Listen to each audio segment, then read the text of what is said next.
ہمارے نوجوانوں کے اوپر کیا اس کے اثرات ہوئے ہیں ہم نہیں جانتے، کم جانتے۔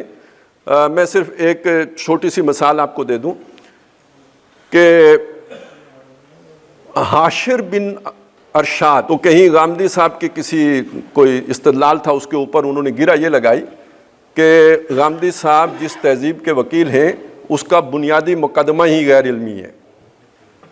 مقدمہ کیا ہے؟ ایمان، اور ایمان کی بنیاد کیا ہے؟ وہ کیا کہتے ہیں؟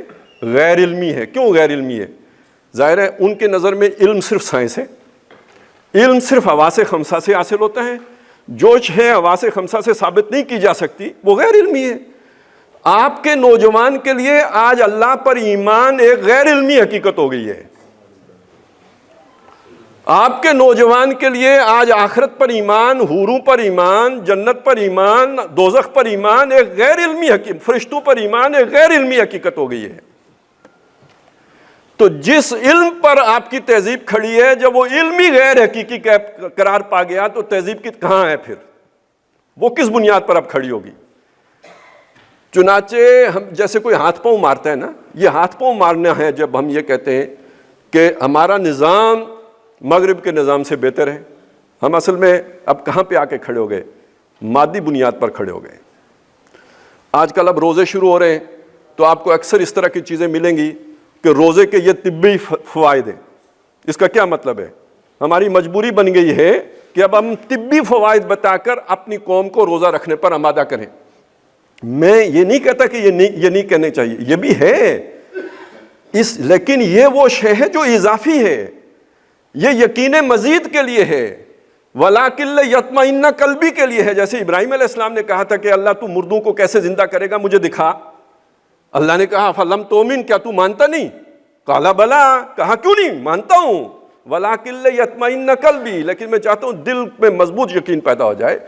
تو دل میں مضبوط یقین کے لیے اگر اس طرح کے سوالات آئیں یا اس طرح کی چیزیں پیش کی جائیں، تحقیقیں پیش کی جائیں، کوئی حرج نہیں ہے، لیکن یہاں تو مسئلہ یہ ہے کہ وہ بنیاد اکھڑ چکی ہے، افلم تؤمن کی صورت پیدا ہو چکی ہے۔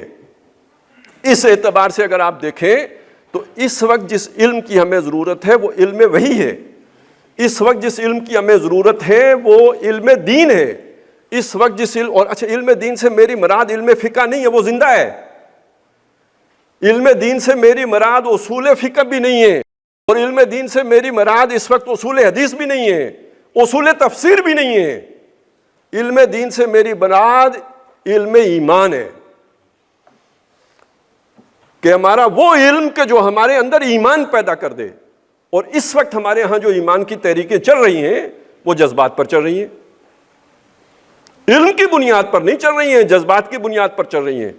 غیر شعوری طور پر کچھ ایمان پیدا کر لیں، چلیں آپ ہمارے ساتھ چلیں، پھیرے میں چلیں گے، اچھے لوگوں کی صحبت میں رہیں گے، کچھ نیک عمل کریں گے، اس کے بدلے میں آپ کے اندر ایمان پیدا ہو جائے گا۔ یس، پیدا ہوگا، لیکن یہ ایمان چونکہ علم کی بنیاد پر نہیں کھڑا ہے، غیر شعوری طور پر آپ کے اندر آ گیا ہے، یہ معاشرہ نہیں تبدیل کر سکتا، نمبر ایک۔ اور نمبر دو، معاشرے کے چلانے والے لوگوں کو نہیں بدل سکتا۔ یہ جذباتی لوگوں کو تو آپ کے ساتھ جوڑ دے گا، لیکن وہ لوگ جس کو آپ کہتے ہیں رولنگ ایلیٹ، جس کو آپ کہتے ہیں انٹیلیجنشیا، اس پر یہ استدلال تو اثر نہیں کر سکتا۔ اس پر وہ علم اثر کرتا ہے کہ جو علم ایمان کو علمی طور پر بھی، دیکھیں وہ کہہ رہے ہیں نا غیر علمی ہے، آپ نے اس کو ایک استدلال بنا کر جب پیش کرنا ہے تو تب اس کو اپیل کرے گا، یعنی اس کے دل تک پہنچنے کے لیے اس کی عقل سے ہو کر گزرنا ہوگا۔ یہ علم آپ کو درکار ہے، اور یہ آج کے دور کی سطح کا جو عقل ہے، جس کو سائنس کا چسکا پڑ گیا ہوا ہے، یا جو سائنس سے مزین ہے، بلکہ کہنا چاہیے چسکا غلط لفظ ہو گیا، یعنی وہ عقل جس کو سائنس نے عروج آدم خاکی سے انجم سے میں جاتے ہیں کی منزل تک پہنچا دیا ہے، اس انسان کو ایمان کی طرف لے کے آنے کے لیے کتنا مضبوط استدلال چاہیے، یہ ہے اصل چیلنج، اور یہ کام ہوا نہیں۔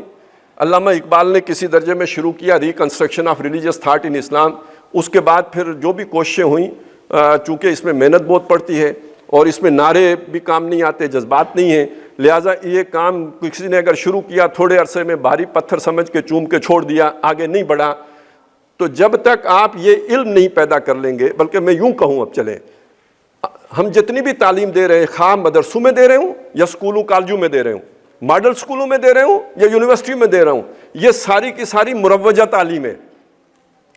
اسلامی تہذیب کے احیاء کے لیے جس تعلیم کی ضرورت ہے وہ تخلیقی تعلیم ہے۔ یعنی آج انسان عقل کی جس جگہ پہ پہنچ چکا ہے، اس عقل مند انسان کو اس عقل کے لیول پر اللہ کے وجود کا ہونا ثابت کیا جائے۔ پرانے دلائل سے یہ نہیں مانے گا، پرانے استدلال سے بھی نہیں مانے گا، جذبات سے بھی نہیں مانے گا۔ آج کی علمی سطح کے مطابق ایمان کا استدلال پیدا کرنا پڑے گا، تب وہ جا کے مانے۔ یہ ہوگا تخلیقی علم۔ تو جو بھی دل سے چاہتا ہو کہ ہم احیاء تہذیب اسلامی کریں، اس کے لیے لازم یہ ہوگا کہ وہ پہلے علم کا احیاء کرے۔ اس کے لیے لازم یہ ہوگا کہ پہلے وہ ایمان کے حصول کے لیے جو علم ہے، اس کے استدلال کے لیے جو علم ہے، اس کو تخلیق کرے۔